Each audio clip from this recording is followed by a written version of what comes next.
Okay, Nim's Island, Chapter 5. Nim stood in the doorway looking out at the sea one last time before the sun set, just in case Jack got home faster than he thought. Because no matter how much she liked reading letters from Alex Rover, she'd like to see Jack's sails even more. Through the shadows she could not see a boat, but a brown-green dot floating in the waves. "Chica's coming!" Nim shouted. But Selkie and Fred had already settled down for the night. Selkie grumbled a bark, but neither of them moved. In a few minutes it would be completely dark. Nim pulled on her sweater and grabbed the flashlight. Its light shone pale in the dusk as she jumped down the rocks to Turtle Beach. Walking slowly on the cold night sand, she turned off the flashlight and waited. The turtle paddled steadily toward her, a hump of shell glooming dark in the gray waves, and heaved herself onto the sand. Nim crept closer. "Welcome home, Chica!" But Chica was too busy to answer.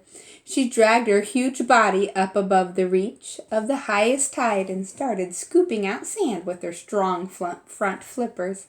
It was hard grunting work.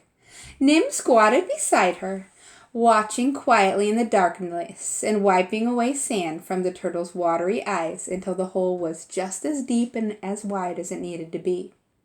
The stars scattered brightly and were mirrored in the sea. A fat crescent moon rose amongst them, and egg after white egg rolled into the bottom of the nest. 99, Nim whispered as Chica pushed the sand back into the hole, rocking her heavy body back and forth till the sand was thumped hard and smooth. She didn't want anyone else to know where her precious babies were hidden. "Maybe in a few years," Nim told her, 99 turtles will come back and lay their eggs here too." For as long as she could remember, Chica had been the only turtle to swim out of the sea back to this beach where she was hatched to lay her own eggs. "But maybe this year some of your daughters will be old enough." She tickled Chica's wrinkly chin till her wise eyes blinked with happiness. "You can meet them when they come to lay their eggs, and then their daughters will come back too, and then their daughters, and there will be lots of turtles again." Chica blinked again, but sleepily this time. Nim kissed the top of her leathery head and followed the flashlight beam back to her own bed. Jack didn't know why Chica liked to stay instead of leaving as soon as her eggs were laid, the way sea turtles were supposed to do. Nim knew, though. Chica liked visiting her friends. She showed it in the way she rubbed her throat across Fred's spiky back and let Selkie sniff her nose and let Nim tickle her chin. She showed it in the way she nodded and blinked as Nim wondered about the places she'd been and what she'd seen, and told her what they'd been doing about Jack's broken rudder and Alex Rover's letters. Chica wasn't cuddly, but she was a good listener. As the morning got hotter, they lazed in the calm shallows off Turtle Beach. Chica was tired because she'd swum hundreds of kilometers and laid 99 eggs. Nim was tired because she'd stayed up so late watching Chica lay eggs. Selkie was tired because she'd been worried about Nim staying up so late. Fred wasn't tired, but he didn't mind being lazy if everyone else was. And just before sunset, Nim raced up to the vegetable garden to see what was ripe. She picked a lettuce and a tomato for a salad, dug up a sweet potato to bake in a celebration bonfire with fresh limpets from the rocks and coconut for dessert. Then she sat down at her computer and began to type an email. "Dear Alex Rover," she typed.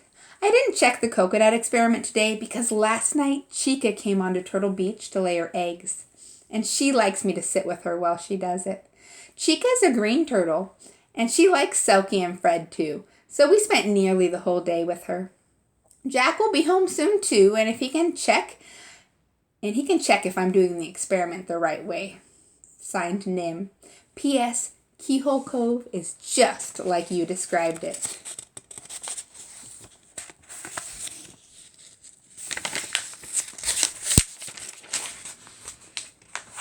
And here's Alex at her desk responding.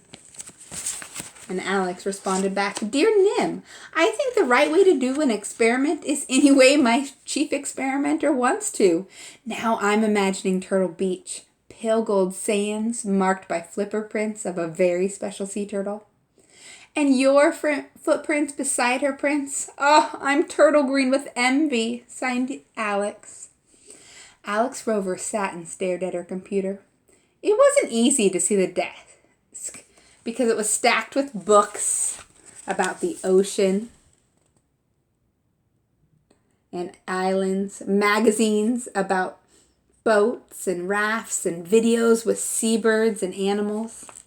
The walls were covered by a map of the world, charts of the moons and stars, paintings of the sea, calm and blue and wild and gray, and every other mood between, and pictures of sandy beaches, rocky cliffs, coconut trees, tropical islands, coral reefs, seagulls and frigate birds. But Alex was thinking of Nim and wondering whether Selkie and Fred were her sister and brother or pets. That's the end of chapter 5.